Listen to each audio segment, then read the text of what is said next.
کیونکہ اب تک میڈیا کے اوپر یا سوشل میڈیا کے اوپر کوئی نوٹس یا کوئی اس طرح کی کارروائی کا اندازہ نہیں تھا کہ کوئی فوجی عدالتوں میں یا جو فیلڈ جنرل کورٹ مارشل ہے وہاں پر کوئی ان کے خلاف کارروائی جاری ہے. لیکن چونکہ پاک فوج کا اپنا ایک نظام ہے، اور جب سویلین کی ہم بات کرتے ہیں جو پاک فوج کے میں انہوں نے اپنی ذمہ داریاں نہیں نبھائیں، اور جو عام سویلین ہیں تو ان کا ٹرائل تو فوجی عدالتوں میں نہیں ہو سکتا. اس کے حوالے سے تو آئین پاکستان بھی کلیئر ہے اور سپریم کورٹ آف پاکستان کی ججمنٹس بھی کلیئر ہیں. لیکن جو سابق فوجی افسران ہیں جو فوج میں بغاوت کو اکساتے ہیں تو ان کے خلاف جو ہمارا آرمی ایکٹ ہے اس کے تحت کارروائی ہو سکتی ہے، اور یہی وجہ ہے کہ ان کے خلاف یہ کارروائی، اور باقاعدہ طور پر 3 دفعہ ان کو نوٹس سفارتی ذرائع سے بھیجے گئے، چونکہ یہ دونوں جو مجرمان ہیں یہ بیرون ملک تھے، اور اس وجہ سے جو ISPR کی جانب سے کہا گیا کہ ان مجرمان کو نوٹس بھیجے گئے، چونکہ اب جرم ثابت ہو گیا تو وہ مجرم بن گئے. اور اب یہ سلسلہ آگے کس طرف جائے گا، کیا یہ سزا ہائی کورٹ میں چیلنج ہوگی، وہ سرنڈر کریں گے تو سزا چیلنج ہوگی، تو یہ اہم چیزیں ہیں. پھر ریکارڈ طلب کیا جاتا ہے، اور ان ساری چیزوں کو مد نظر رکھتے ہوئے دیکھتے ہیں کہ اس کیس کا اور ان کی اپیلوں کا اور ان کی جانب سے کیا رد عمل آتا ہے. بہرحال عادل راجہ کو 14 سال قید بامشقت سنا دی گئی ہے، اور مہدی کو جو 12 سال قید بامشقت سزا سنا دی گئی ہے. دوسری طرف کل میں نے آپ کو بتایا تھا کہ پاکستان تحریک انصاف کے چیئرمین عمران خان کے خلاف جو محمد حنیف بنام عمران خان وغیرہ جو استغاثہ تھا، جس میں یہ الزام لگایا گیا تھا کہ عدت کے دوران شادی ہوئی اور یہ شادی غیر شرعی ہے اور یہ نکاح غیر شرعی ہے، اور اس پر مفتی سعید کو بنایا گیا تھا، اس میں گواہ بنایا گیا تھا. مفتی سعید کے علاوہ اون چودھری اس میں گواہ تھے، تو اور جج صاحب بھی وہی تھے، قدرت اللہ صاحب جو جوڈیشل مجسٹریٹ تھے ان کی عدالت تھی. کل درخواست، اب میں آپ کو بتاتا ہوں کہ کس طریقے سے یہ واردات ہوئی ہے ساری. کل ایک درخواست ہوئی، بیسیکلی وہ آج کے لیے 25 نومبر کے لیے مقرر تھا. 23 نومبر کو ایک درخواست دی جاتی ہے جلد سماعت کی درخواست دے کر اس کیس کی فائل منگوائی جاتی ہے، اور ساتھ اس حنیف جو نام معلوم شہری ہے اس کی جانب سے، اور یہ نام معلوم شہری پہلے ہم نے دیکھا تھا کہ نام معلوم شہری ساجد تھا جس نے عمران خان کے خلاف ایک درخواست دائر کی تھی مبینہ بیٹی نہلی کیس اسلام آباد ہائی کورٹ میں، جس کا وکیل سردار طارق مسعود صاحب، جسٹس سردار طارق مسعود صاحب کے داماد تھے. اتنا بڑا وکیل، کروڑوں روپے فیس لینے والا، وہ ایک عام شہری کا، نام معلوم شہری کا، جو کسی پیشی پر بھی پیش نہیں ہوئے تھے. اب یہ حنیف بھی اسی طرح کا تھا، تو اس کا وکیل رضوان عباسی تھا جو سرکار کا پروسیکیوٹر ہے سائفر مقدمے میں، وہ بھی کروڑوں روپے فیس لینے والا. جو کل ایک حاجرہ نامی خاتون نے عمران خان کے خلاف ایک کتاب کی تقریب رونمائی کی ہے، تو اس نے بھی اتنے مہنگے ہوٹل میں کس طریقے سے وہ ساری چیزیں مینیج کی، تو یہ سوالات تو اپنی جگہ موجود ہیں. اب انہوں نے 23 نومبر کو درخواست دی کہ جی ہم واپس لینا چاہتے ہیں. عدالت نے سیکشن 248 CRPC کے تحت وہ اجازت دے دی، پرمیشن دے دی، اور بصیغہ واپسی خارج کر دیا. اور اس 248 میں لکھا ہوا ہے کہ اس سے مراد یہ ہوگا کہ بری ہو گئے.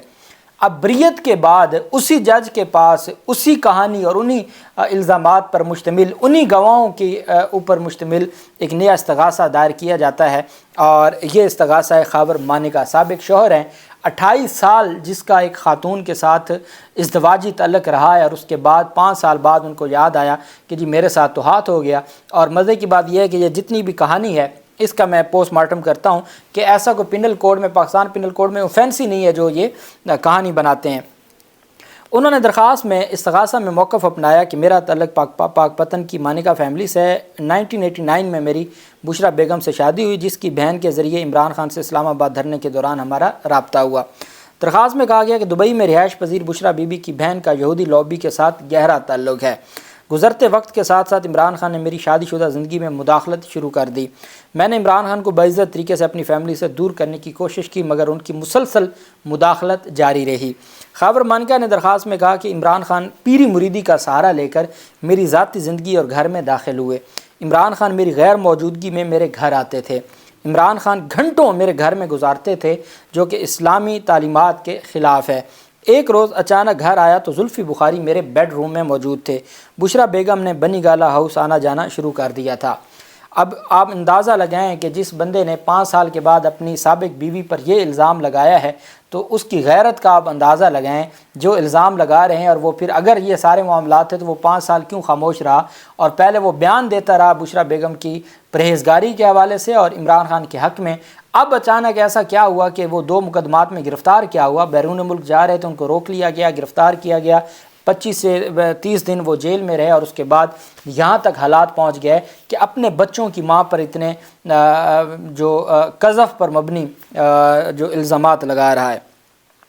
خاور مانیکا کی جانب سے کہا گیا کہ جی 4 گواہوں کی فہرست بھی ہے، جس میں خاور مانیکا خود، وہی مفتی سعید، وہی اون چودھری، اور ایک نیا اس میں کردار شامل ہوئے لطیف۔ اور 1 اگست 2018 کے عمران خان کے نکاح کی کاپی بھی درخواست کے ساتھ منسلک کی گئی ہے۔ اسلام آباد کی سیشن کورٹ میں دائر درخواست میں خاور مانیکا نے عمران خان اور بشریٰ بیگم کو طلب کرنے اور سخت سزا دینے کی استدعا کی ہے۔ عدالت نے پہلا جو بیان تھا مستغیث کا وہ قلم بند کر کے باقی گواہوں کو 28 نومبر کے لیے طلب کر لیا، اور محمد حنیف نے کیس واپس لیا تھا تو یہ نیا کیس دائر ہوا۔ اب میں آپ کو بتاؤں کہ جب اگر میاں بیوی الگ ہونا چاہتے ہیں تو الگ ہوتے وقت خلا کی جو دعویٰ دائر کیا جاتا ہے ڈیزولوشن آف میرج کا فیملی عدالت میں، اس میں بھی یہ ہوتا ہے کہ اگر خاوند کی جانب سے جواب دعویٰ دائر کیا جائے کہ جی میں گھر بسانا چاہتا ہوں، میں نہیں چاہتا کہ یہ اس کی خلا کی ڈگری منظور ہو، اس کے باوجود خاوند کے بیان کی کوئی حیثیت نہیں ہوتی، اور جب خاتون خود خلا کے لیے بیان دے دیتی ہے تو وہ عدالت اس کے جواب دعویٰ کے باوجود ہر صورت خلا کا دعویٰ ڈگری کر دیتی ہے، اس میں کوئی دوسری رائے نہیں ہے۔ اور خلا کا جو دعویٰ ڈگری ہے وہ اپیلیبل بھی نہیں ہے، خاوند کے پاس یہ حق بھی نہیں ہے کہ وہ اپیل دائر کرے۔ اب یہاں معاملہ آ جاتا ہے، انہوں نے ڈیورس دی، انہوں نے طلاق دی، یہ نہیں کہتے کہ میں نے طلاق نہیں دی، یہ بات مانتے ہیں کہ طلاق دی، وہ تاریخوں کو آگے پیچھے کر کے عدت کا۔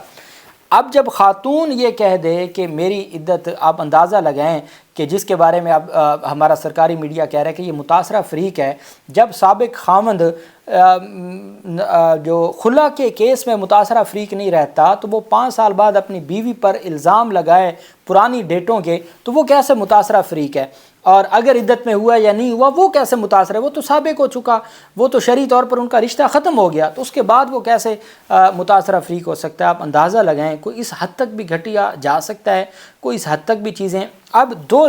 وجوہات کی بنیاد پر، ایک تو جو انہوں نے الزام لگایا ہے کہ جی وہ عمران خان آتے جاتے تھے، میری غیر موجودگی میں آتے تھے، یا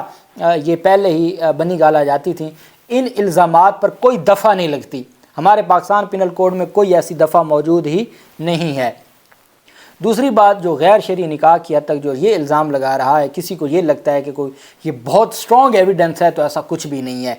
یہ نہ ہی اس میں کوئی سٹرونگ ایویڈنس ہے، نہ ہی یہ کوئی متاثرہ فریق ہے۔ اور جب کل 248 CRPC کے تحت بری کر دیا تو بریت کے بعد اسی وقوع کی بابت نیا مقدمہ نہیں ہو سکتا، اور یہ جو آج درخواست دائر ہوئی ہے یہ دائر ہوتے ہی ناقابل سماعت ہے۔ اب چونکہ پہلی تاریخ پر